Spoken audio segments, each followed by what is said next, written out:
Bate-papo com Joacy Góes, presidente do Instituto Geográfico e Histórico da Bahia. Professor Joacy, assim vou fazer essa referência que eu sempre aprendo com o senhor. Muito obrigado por ter aceitado o convite de estar aqui com a gente no Boa Tarde Bahia. Prazer é meu, Vitor, comparecer a esta importante emissora no seu tão prestigiado programa. A gente tem acompanhado essa queda de braço do IGHB por direito, solicitando ao governo do estado, principalmente à Secretaria de Cultura, o repasse de verbas para a manutenção do Instituto, que é um guardião nosso, da nossa história, da história da política, da cultura do nosso estado. E recentemente, nessa semana, vocês estiveram no Tribunal de Justiça da Bahia e impetraram com mandado de segurança, pedindo para que ocorra o repasse desse valor para a manutenção do IGHB. Primeiro, por que se chegou a tanto? Por que se chegou a precisar procurar a justiça para isso? Segundo, o IGHB hoje corre o risco de fechar as portas, professor Joacy? Bem, veja, não corre o risco de fechar as portas porque a sociedade baiana já se manifestou no sentido de que não deixará que isso ocorra, né? Porque, como você acaba de acentuar, o Instituto Geográfico e Histórico da Bahia é a mais antiga instituição cultural do Estado. Ela tem 130 anos de vida ininterrupta e tem uma característica no seu nascimento que é muito marcante. O Instituto foi construído pela sociedade baiana, com doações de pessoas físicas e pessoas jurídicas, municípios do Estado da Bahia e também do governo do Estado, por iniciativa de um baiano nascido em Sergipe, notável, Bernardino de Souza, que dava conferências e cobrava por essas conferências e todos os recursos destinados para construir aquele edifício histórico que cedia hoje o Instituto. E a sua esposa, que era uma virtuosa no piano, dava concertos e também esses recursos eram destinados a esse fim. Portanto, é uma instituição que tem uma história muito bonita, que tem uma respeitabilidade nacional e internacional. Tamanha essa respeitabilidade que lei estadual de 1994 decidiu para acabar com a discussão do quanto, há 40 anos, portanto, há 34 anos, portanto, você não era nascido. 94 já. Já era nascido. 94, então deve ser 30 anos, não, professor? Se é 94 para cá, 30 anos. É verdade. Tenho 32, então já estava ensaiando. Lei estadual obriga o orçamento do Estado a destinar um valor para as atividades do Instituto. E esse valor foi fixado naquela época e daí para cá esse valor é só atualizado para evitar qualquer tipo de discussão. As necessidades adicionais o Instituto levanta em contato com outras entidades da sociedade privada e da sociedade civil. E, pela primeira vez, o Instituto foi afastado, sem nenhuma explicação plausível, sem nenhuma explicação decente, pelo menos, né? E mais grave ainda, o que se sabe, é que é uma decisão caprichosa do secretário de Cultura. Porque talvez não sendo baiano e por isso mesmo não conhecendo ainda a cultura da Bahia, independentemente da sua formação, ele ignora, talvez ignorasse até a própria lei. Mas o motivo que levou a essa decisão da Secult, da Secretaria de Cultura, este sim, que é de uma gravidade intolerável. O que ocorreu foi que em novembro do ano passado, na pauta de trabalho do Instituto, o Instituto, para discutir a questão do 15 de novembro de 1889, resolveu ouvir três autoridades nacionais no assunto, para saber se aquilo foi golpe de Estado, para saber se aquilo foi uma revolução, o que é que poderia ter gerado aquilo. E a coisa transcorreu, isso foi através do YouTube, e depois eu tomei conhecimento pelas redes sociais que um ouvinte, né, do programa comentou nas redes sociais como é que um governo popular, um governo de esquerda, como o governo da Bahia, o governo do PT, financia uma instituição que coloca entre os seus palestrantes alguém que serviu ao governo Bolsonaro. Neste caso, o ministro, o chanceler, Ernesto Araújo. O cara é diplomata de carreira, o cara tem uma carreira acadêmica respeitável.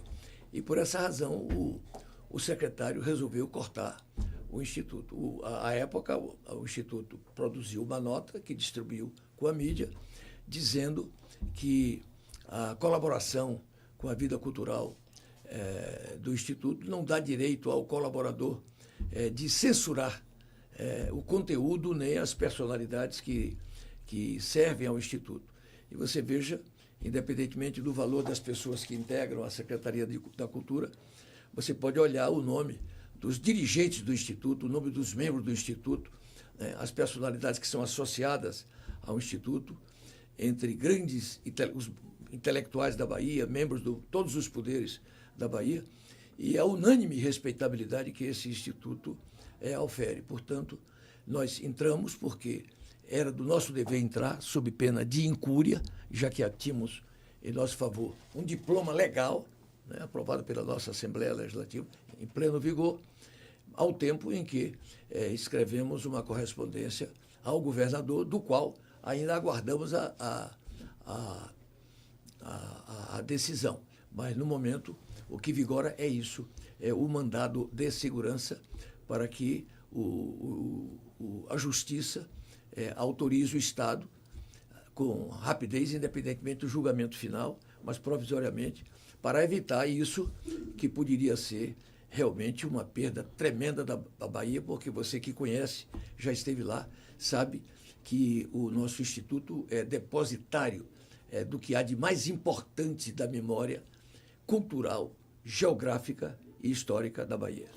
Então, foi tentado o contato com o secretário de Cultura, Bruno Monteiro, não houve resposta. Chegou a ser tentado também algum contato com o governador? Nossos interlocutores, e aí nós encaminhamos a correspondência para o governador, que estamos aguardando a resposta. Que ainda não obteve resposta do governador Jerônimo Rodrigues.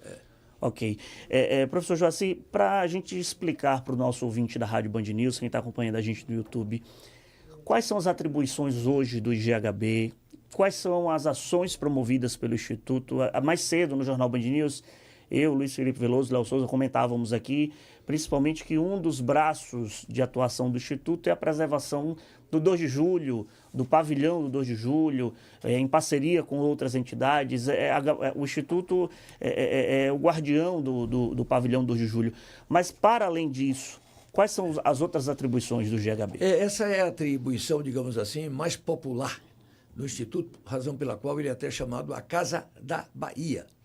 Mas o Instituto, por exemplo, ele tem a melhor biblioteca hoje em matéria de história do Estado. Está lá aberta 5 dias da semana, de segunda a sexta, para uso de qualquer interessado de qualquer lugar, de um lado. Do outro lado, você tem a maior pinacoteca que existe no Nordeste brasileiro, sobretudo de grandes personalidades da vida brasileira. Aquilo tem um valor incomensurável. Em terceiro lugar, nós temos a hemeroteca, a coleção de jornais. A maior coleção de jornais da história da Bahia desde o século XIX até hoje. Então você não que é um menino, mas chega lá uma pessoa de 90 anos de idade e nós podemos fotografar a página do jornal no dia em que ele nasceu, né? Estamos, inclusive, empenhados em fazer a digitalização desse material, porque seria impensável a perda de material histórico tão valioso. Por outro lado, o Instituto é uma festa de realização de eventos culturais de toda a natureza. Lançamento de livros, a promoção de espetáculos artísticos, conferências versando sobre os mais palpitantes temas da geografia, da história do Brasil e da Bahia, isso em caráter permanente, né? Inclusive ouvindo, graças aos recursos da modernidade, como no caso do 15 de novembro do ano passado, sem a locomoção, sem as despesas de avião, as despesas de hospedagem, essas personalidades cujos depoimentos ficam para a história e que podem ser consultadas por qualquer pessoa em qualquer lugar do mundo. Se você entrar no site do Instituto, você vai ficar deveras impressionado com o dinamismo. Duvido que haja uma instituição cultural na Bahia que chegue próximo sequer da intensidade dos trabalhos diários da nossa instituição, que inclusive funciona como museu, recepcionando e dirigindo todas as pessoas que ali chegam de segunda a sexta-feira. Você que sintonizou agora aqui na Rádio Band News FM, também está no nosso canal do YouTube Band News FM Salvador. Eu sou Victor Pinto, você está aqui acompanhando o Boa Tarde Bahia. Nós estamos conversando com o presidente do IGHB, do Instituto Geográfico e Histórico da Bahia, Joaci Góes, que concede uma entrevista nesse momento aqui para a gente. Ainda sobre a situação do impasse do IGHB com o governo do estado. Qual é o valor hoje necessário para que o governo faça esse repasse, Joaci? Olha, esse valor que o Estado repassa anualmente ao Instituto, considerando o grande significado do seu trabalho, é um valor, porque esse valor é para, inclusive, preservar aquele prédio que está ali no Instituto, quando ele foi feito, era a maior estrutura em concreto armado do norte e nordeste do Brasil. Você, ao subir na torre, quando da sua inauguração lá em cima de telescópio, você via Recife, se desse esse alcance, porque era o ponto mais alto, sim, na linha do horizonte. Agora não, tem edifícios tem edifício grandes, ali no entorno, né? Mas Aracaju, Maceió e Recife, você via a distância. E é um prédio de um arquiteto italiano, é um prédio, portanto, histórico. Era a maior estrutura de concreto armado do norte e nordeste do Brasil. Foi ali onde funcionou o Senado da Bahia? Do lado, claro, né? Isso que eu estou dizendo. O Senado da Bahia. De 1891 a 1915 funcionaria o Senado da Bahia, que inclusive é com os recursos, nós estamos vivendo com os recursos que a Assembleia Legislativa forneceu para nós recuperarmos aquele espaço. E acredite que o espaço, aquele prédio que estava ali, num fim de semana, os ladrões de fios de cobre, entendeu? Ali na praça, na cara da Secretaria de Segurança Pública, com caminhão, com tudo, botou ali, entrou e tirou, destruiu todas as paredes, todos os pisos para tirar fio de cobre. Então, nós estamos com aquele espaço sem uso, um espaço histórico desse valor, desse significado, entendeu? Com esses recursos que o Instituto continua a viver, para que a gente, além do risco de fechá-lo, e a gente manteve com toda discrição esse assunto, mas seria um crime de omissão, particularmente meu, que diante de uma gravidade dessa, de um jovem com pinta e com vocação para ditador, entendeu? Numa secretaria de cultura, que teria o dever de preservar, funciona precisamente como um predador, entendeu? E espera-se que ele venha a público para explicar quais foram as razões que o levaram a tomar essa decisão tão antipática, tão agressiva, né, contra o patrimônio cultural da Bahia.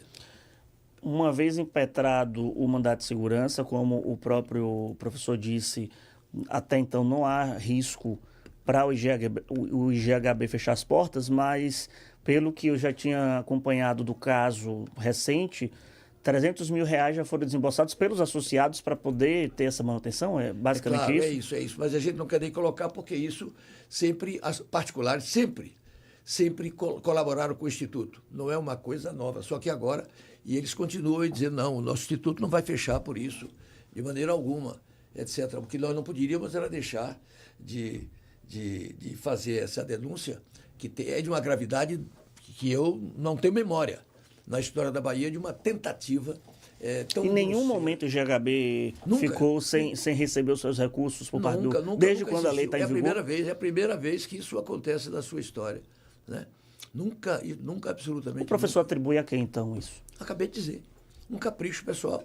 Só um capricho pessoal, uma questão ideológica? Que ele acha, ele na cabeça dele, que o Instituto não pode ouvir ninguém. É alguém que integrou a equipe, pelo menos é o que ele declarou, a equipe do governo Bolsonaro, não pode, é um leproso, não tem condições de... Você pode imaginar se num momento de democracia plena do Brasil como esse, os baianos que construíram o 2 de julho vão suportar uma violência desse tamanho. Estamos conversando com o Joaci Góes, presidente do IGHB, Instituto Geográfico e Histórico da Bahia, aqui no nosso programa. Qual é o próximo evento que vai ser promovido pelo Instituto? Como é que está o planejamento até o final do ano? Nós estamos elaborando uma campanha Sim. popular para levantamento dos recursos da sociedade, para não pesar em cima de cada um. Quem quiser dá um Pix de R$5, R$10, R$15, R$20, né? Você mesmo, eu vou ligar para você, para você me dizer. Tenho certeza que uma contribuição minha terá. Lógico, então. Eu sou um amante da história e da cultura. E você vai poder dizer assim, eu ajudei, entendeu? A preservar o Instituto Geográfico Histórico da Bahia, né? Então é assim que nós vamos fazer. Empresas particulares, órgãos públicos. Olha, eu posso dizer a você que tem me impressionado a reação positiva das pessoas, né? Mas agora, independentemente de qualquer coisa, o dever do Instituto é levantar-se contra um ato grosseiro de violência como esse. E eu digo a você o seguinte, quem conhece a minha biografia sabe que eu não provoco ninguém, mas não fujo à luta. Tem saudade dos tempos de deputado federal, Joacy Góes? Não, não tenho. Não. Eu não tenho. Eu gostei muito de ter sido deputado federal. Constituinte, inclusive, não foi? Como? Constituinte? Constituinte. Fui constituinte. Olha, como constituinte, eu produzi o artigo mais importante para o Nordeste do Brasil, que é o artigo 165, parágrafos 5º e 7º conjugados. Bom, mas não vamos entrar nisso. É um artigo que virou letra morta por omissão das lideranças do Nordeste, que obriga a União a fazer o seu orçamento levando em conta critérios demográficos. Como o Nordeste tem 30% da população brasileira, deveria ter 30%. Está lá na lei da Constituição, mas João Leão agora está me dizendo que vai colocar isso em vigor. Esse é um lado. E do outro lado, como parlamentar e não mais como constituinte, eu fui o relator do Código do Consumidor, que é a lei mais popular do Brasil, né? E desencavamos ali uma caveira de burro, porque não saía o Código do Consumidor. Então, tive uma reunião com Nelson Carneiro, que era senador, e Ulisses Guimarães, e disse, eu vou botar esse código em pé. E o hoje ministro do Superior e presidente do Superior Tribunal de Justiça, Herman Benjamin, que era promotor em São Paulo, foi meu grande colaborador. Eu contei com o concurso de grandes figuras da vida brasileira, inclusive dos meus fraternalíssimos amigos, né? Michel Temer e Geraldo Alckmin, que colaboraram muito de perto. Geraldo, inclusive, participou da minha comissão de trabalhos, razão pela qual essas duas personalidades também me ligaram, hipotecando solidariedade a mim e dizendo que eles estarão dispostos a dar a sua contribuição pessoal ao Instituto. Perfeito.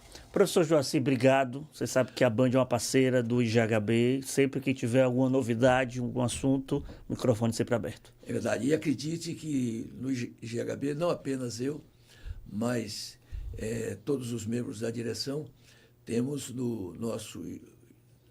na nossa Band, na família Band, um parceiro grande.